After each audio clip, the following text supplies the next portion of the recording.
ठीक है, चलो let us start. Magnetic property, just see. So your solid crystalline solids have magnetic property, like they have electric property, they are insulator, they are conductor, they are semiconductors, they are, जैसे solid की बात करें, like any कोई solid होता है वो insulator work करता है, कई होते हैं कंडक्टर्स होते हैं, कई semiconductor, P type, M type, yesterday we have done already. In the same way जो हमारे जितने भी सॉलिड्स हैं उनमें मैग्नेटिक प्रॉपर्टीज भी होती है। मैग्नेटिक प्रॉपर्टीज इस वजह से होती हैं क्योंकि हर एक एलिमेंट एटम का बना हुआ है और एटम में इलेक्ट्रॉन होते हैं, और इलेक्ट्रॉन आपको पता है कि इलेक्ट्रॉन जैसे प्लैनेट रिवॉल्व और रोटेट दोनों करते हैं, तो इलेक्ट्रॉन भी न्यूक्लियस के अराउंड ऐसे ऐसे भी घूमता है, अपनी स्पिन पे भी घूमता है।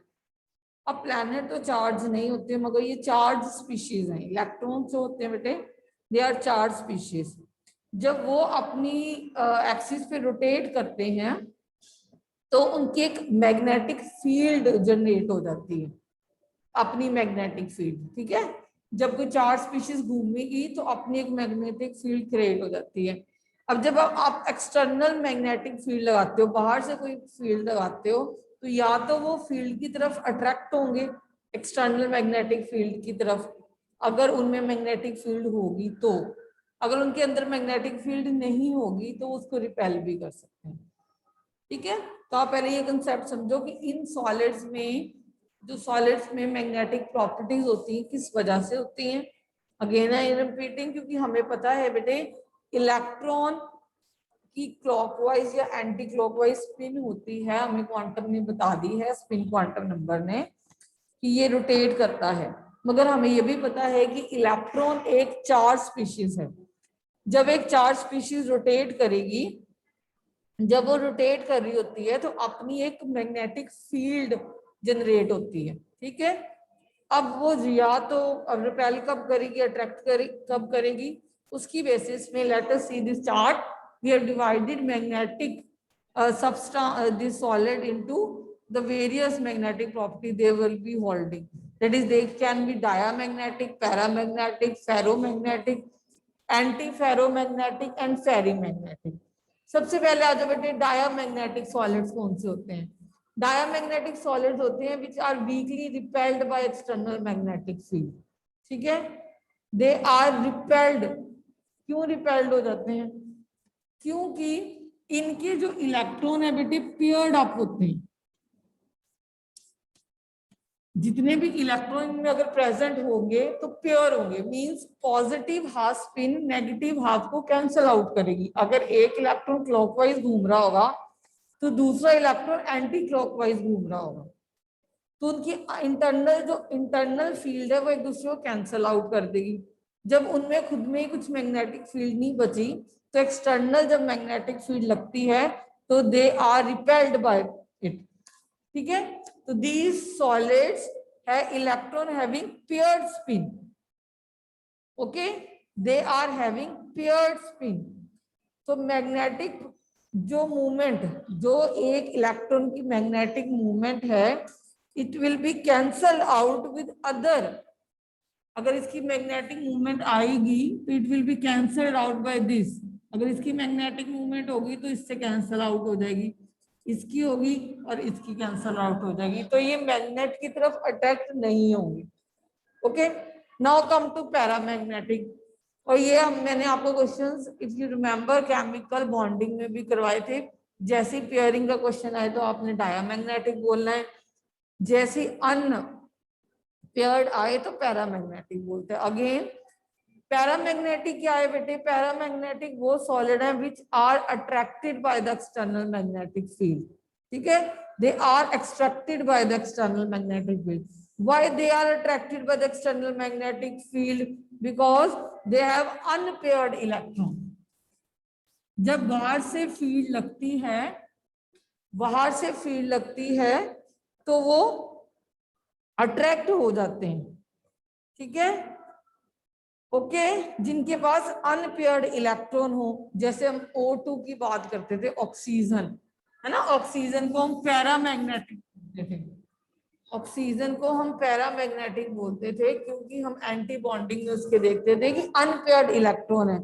वैसे ही कॉपर 2 पॉजिटिव, आयरन 2 पॉजिटिव, ये सारे पैरामैग्नेटिक in नेचर है क्योंकि इनके पास अनपेयर्ड इलेक्ट्रॉन है। मगर अगर इनको पैरामैग्नेटिक को फेरोमैग्नेटिक से डिफरेंशिएट करना हो, जो पैरामैग्नेटिक है वो अपनी मैग्नेटिज्म लूज कर लेते हैं। मींस जब आप एक्सटर्नल मैग्नेटिक फील्ड अप्लाई करोगे बेटे, तभी दे आर बीइंग अट्रैक्टेड। ठीक है, ऑक्सीजन वैसे मैग्नेट नहीं है। ठीक है, ऐसे सब्सटेंस वैसे मैग्नेट नहीं होते, मींस वैसे they are not showing any magnet. मगर इफ मैग्नेटिक फील्ड बाहर से अप्लाई करोगे तब they are being attracted towards that. Okay, means they are not permanent magnets, they are temporary magnet, we can say. When external magnetic field is there, then only they will be attracted towards external magnetic field. और paramagnetic का बहन ही है ferromagnetic, मगर इसमें ये खासियत है बेटे, चाहे एक्सटर्नल मैग्नेटिक फील्ड हो या ना हो, they will behave like permanent magnet. ठीक है, this solid which are strongly attracted by external magnetic field and do not lose their magnetism when external magnetic field is removed. Okay, so if iron, nickel, cobalt, all of these are ferromagnetic. ठीक है, paramagnetic, they are magnetic, they are attracted to external magnetic field, they also have unpaired electron. ठीक है, unpaired electron, they also have unpaired electron, दोनों में unpaired electron है। मगर वो paramagnetic magnetism factor तब शो करते हैं जब आप एक्सटर्नल मैग्नेटिक फील्ड लगाते हो, और डायामैग्नेटिक फेरोमैग्नेटिक तब शो करते हैं जब आप एक्सटर्नल फील्ड रिमूव भी कर देते हो। ठीक है, getting my point?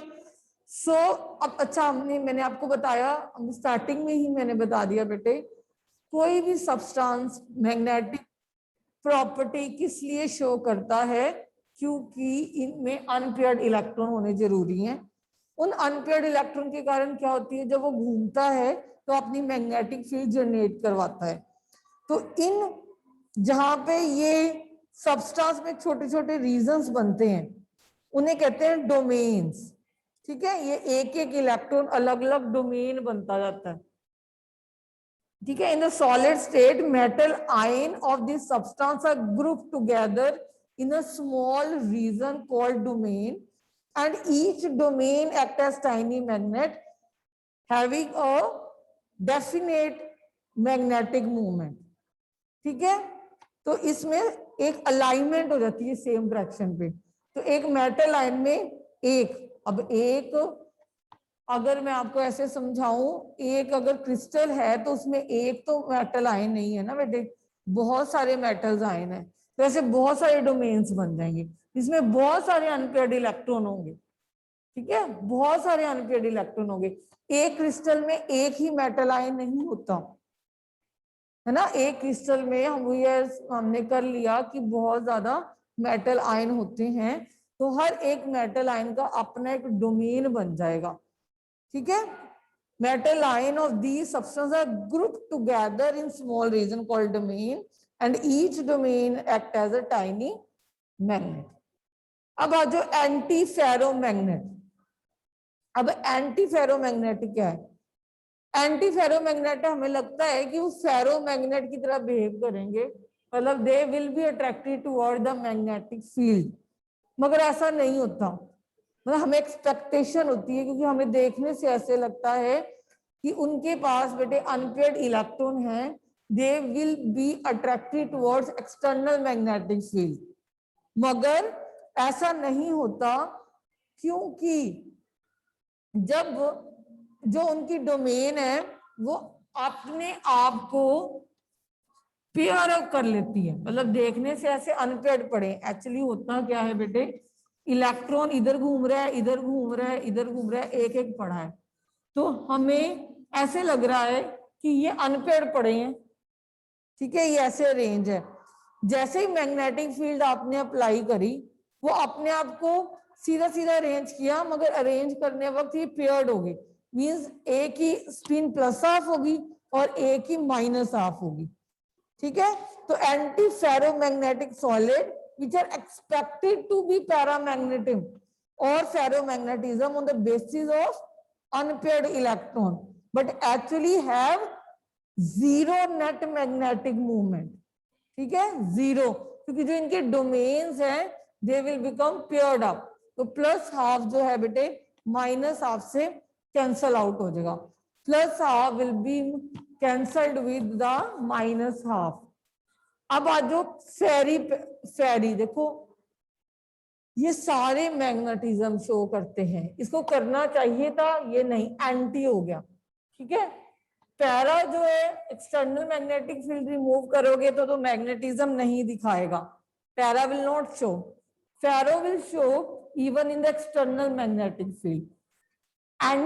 Anti means anti हो गया, ये शो करनी चाहिए क्योंकि हमें देखने को लग रहा है कि अनपेयर्ड इलेक्ट्रॉन्स हैं, मगर जब आप एक्सटर्नल मैग्नेटिक फील्ड अप्लाई करते हो तो they will get paired up. अब फेरी क्या आ गया, नई चीज है ना, फेरी ये चीज आ गई बेटे कि जिसके अंदर हम ये सोचते हैं कि बहुत ज्यादा मैग्नेटिक करैक्टर होगा। ठीक है, solid which expected to show the magnetism due to presence of unpaired electron. ठीक है, और होती भी है इसमें magnetism, they show small net magnetic movement. Why, मान लो मुझे लगता है कि 10 अनपेयर्ड पड़े हैं, फॉर एग्जाम्पल 10 अनपेयर्ड पड़े हैं, तो उसमें से 3 ऐसे लाइन हो गए और एक ऐसे लाइन हो गया, फिर एक ऐसे लाइन हो गया, फिर एक ऐसे लाइन हो गया। ठीक है, इसमें से देखो 4 सीधे अलाइन हुए, 3 ऐसे अलाइन हुए। ठीक है, फेरी मैग्नेटिज्म जब अलाइनमेंट होती है तो वो पैरेलल और एंटी पैरेलल इक्वल नंबर पे अलाइन हो जाते हैं, देर में अनइक्वल। जैसे इस केस में सारे सीधे अलाइन हो गए थे, जब मैग्नेटिक फील्ड अप्लाई करी इस केस में आधे ऊपर अलाइन हुए आधे नीचे हुए, और इस केस में ज्यादा ऊपर की तरफ अलाइन हुए हैं और कम नीचे की तरफ अलाइन हुए हैं।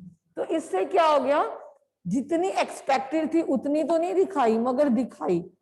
Okay, so ferrimagnetism arises, कह सकते हैं, due to alignment of magnetic movement in which parallel and antiparallel direction are unequal in number, resulting in some net magnetic, तो some net magnetic movement इसमें हो जाती है। Getting my point?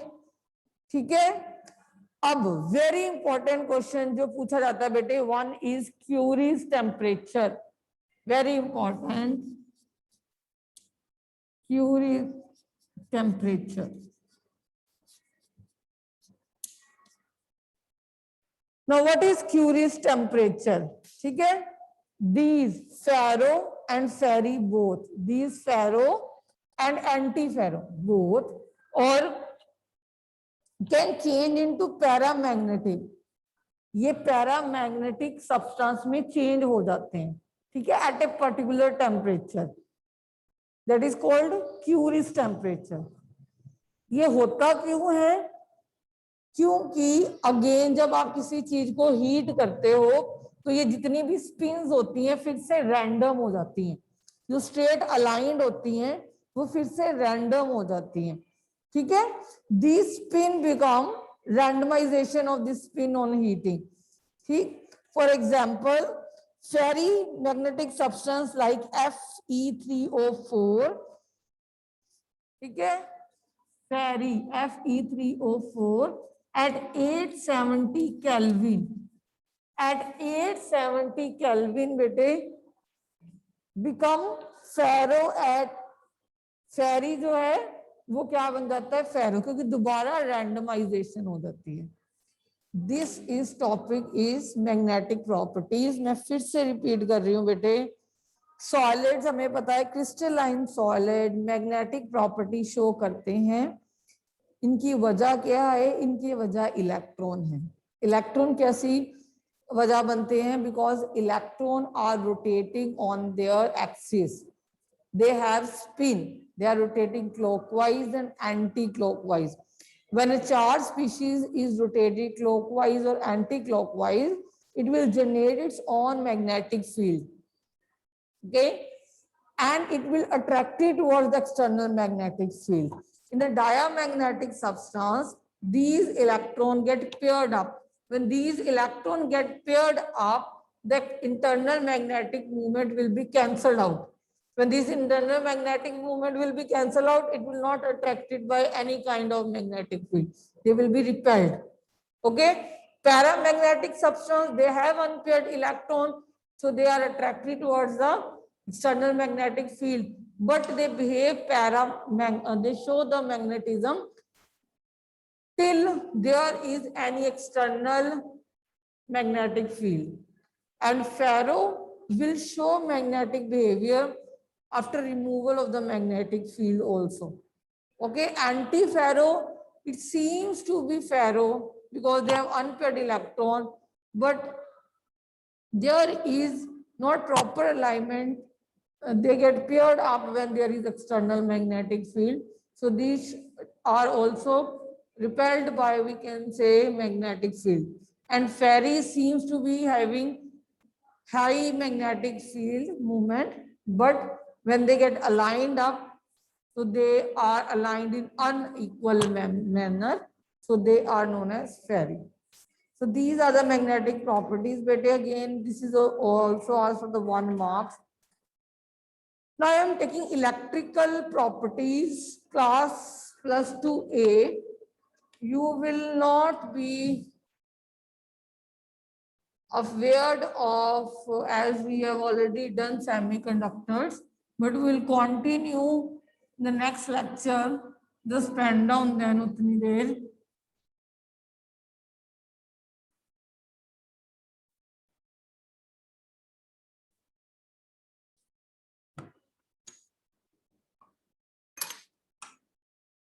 One is बेटे electrical properties. देखो, electrical properties means कि वो उसमें से इलेक्ट्रिसिटी पास होगी या नहीं होगी. तो हमने सॉलिड्स को 3 टाइप में डिवाइड करते हैं हम. एक होते हैं इंसुलेटर्स, ठीक है बेटे, एक होते हैं सेमीकंडक्टर्स,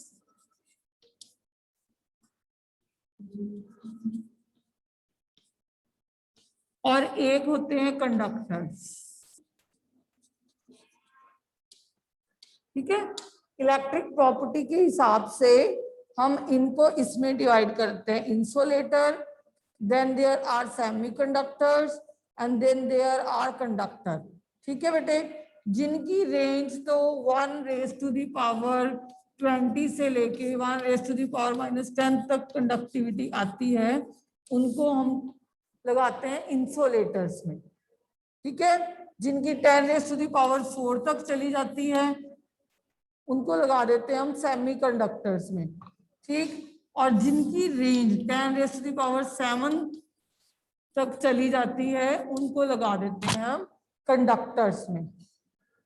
ओके बेटे, तो different type of solid electric conductivity show करते हैं. हमें पता है इंसुलेटर तो कंडक्ट करते नहीं, इसलिए इनकी नेगेटिव पावर नहीं आती है. सेमीकंडक्टर जो कंडक्टिविटी शो करते हैं वो थोड़ी सी करते हैं, और जो कंडक्टर्स होते हैं वो मैक्सिमम कंडक्टिविटी शो करते हैं.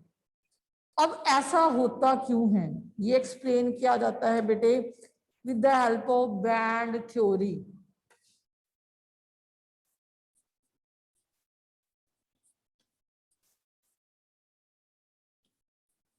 Band theory. अच्छा, बैंड थ्योरी समझाने के लिए आपको थोड़ा सा ना I must take to the chemical bonding of class +1, then you will come to know well. जैसे कि बेटे, give example of lithium. Lithium होता है बेटे 2s1, लिथियम होता है 2s1, एंड दूसरा लिथियम भी 2s1 है. Will not be explained your NCERT, so listen to me carefully. और ये बच्चों को नहीं समझ आती जल्दी से।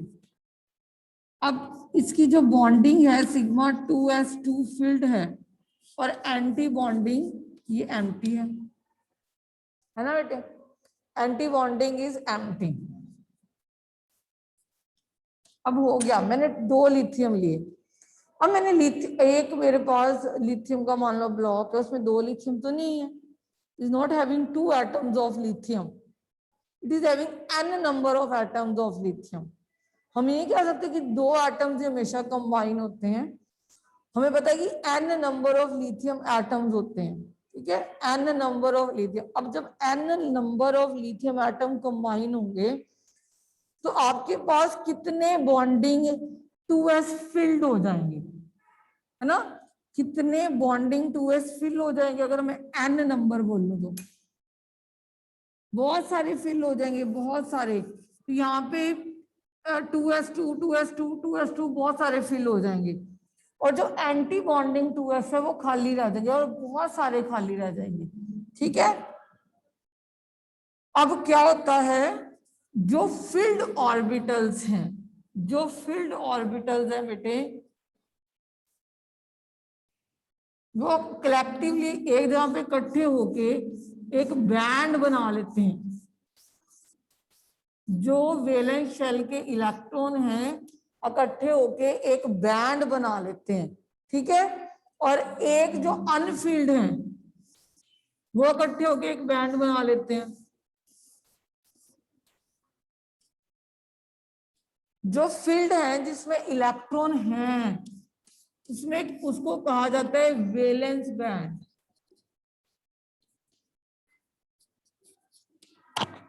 ठीक है। और जो अनफील्ड पड़े हैं उसे कहते हैं कंडक्शन बैंड।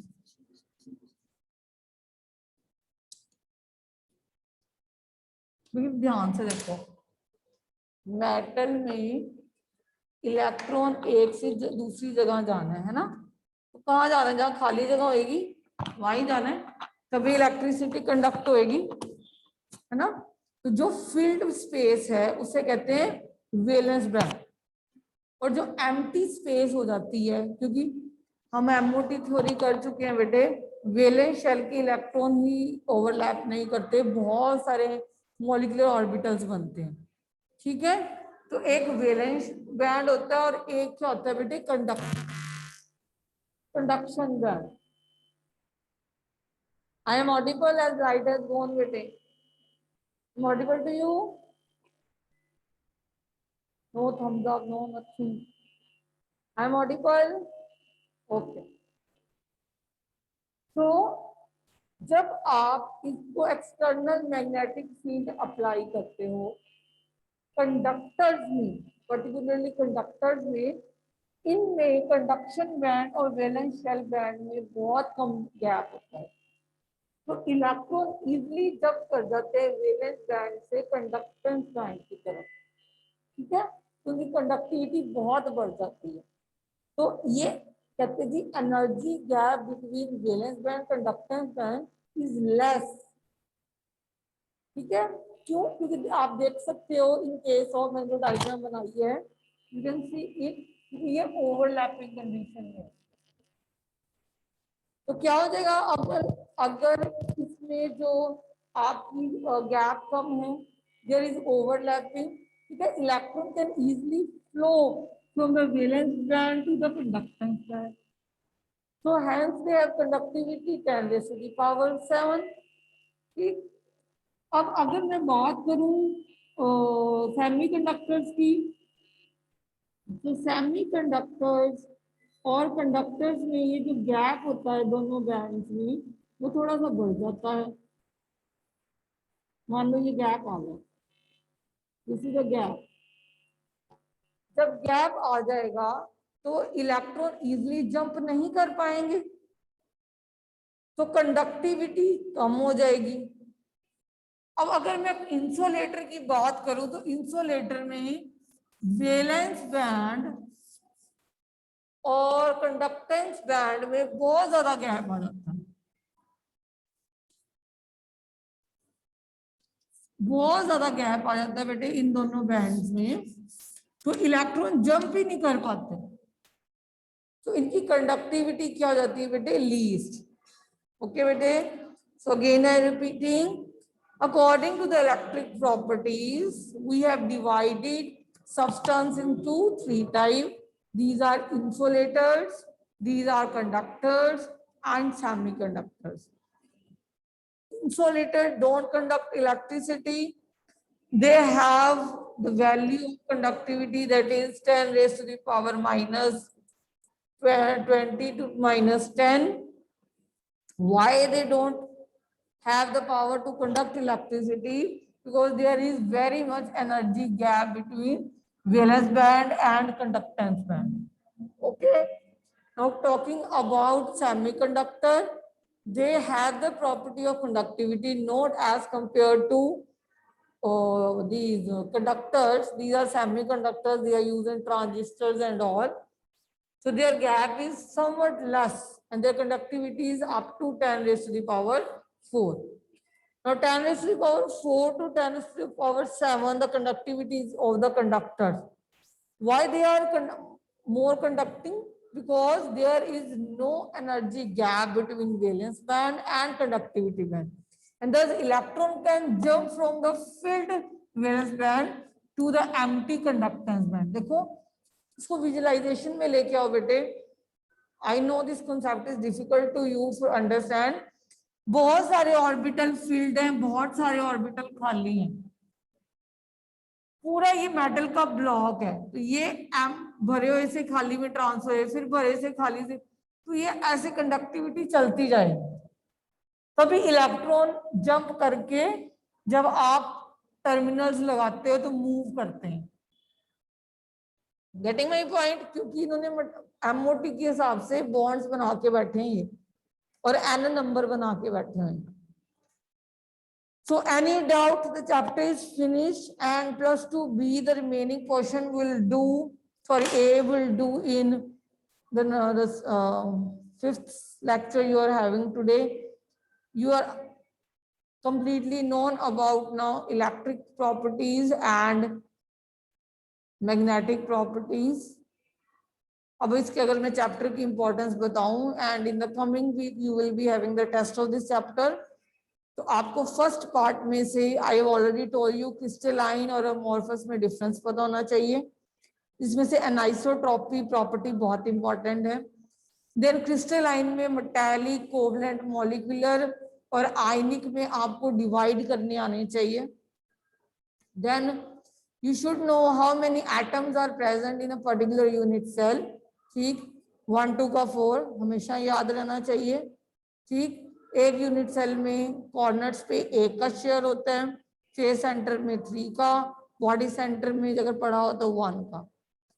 देन आपको number of atoms formulas find out करने आते हैं इस कंसेप्ट से. टाइप ऑफ यूनिट सेल्स में जो different type of crystal system करे थे, तो you should know the names of the crystal systems. You should know the 14 various lattice system names. Then packing efficiency, ठीक है, 74, 68, 52.4. It should be remember as such also and remember as derivation also. ठीक है, as such किसमें पूछी जाती है? MCQ में. Derivation तो आपको पूछी जाएगी. उसके बाद पैकिंग एफिशिएंसी के बाद आपको आर और रेडियस और एज में आपको रिलेशनशिप पता होनी चाहिए. 3 मार्क्स का ऐसे क्वेश्चन पूछा जाता है, अदरवाइज न्यूमेरिकल बेस. ठीक है. देन हमने क्या था, डेंसिटी. डेंसिटी के न्यूमेरिकल्स पूछे जाते हैं बेटे. देन हमने मेटल, ये जो डिफेक्ट्स हैं, इसमें से जो कंसेप्चुअल क्वेश्चन बनते थे मैंने साथ साथ बता दिए हैं, और एमसीक्यू भी आते हैं. ठीक है, वी हैव कवर्ड 1 और 2 एमसीक्यू ऑलरेडी. बी सेक्शन तो ए सेक्शन को आज मैंने करवा देना है, और this was the last topic. इनमें से अगर पूछा जाता है तो 1 मार्क्स का एटलीस्ट, बस भी हार्डली कोई एग्जामिनर चाहे तो. ठीक है, so we'll meet on Monday, and if Monday you will be having tests, so be prepared now.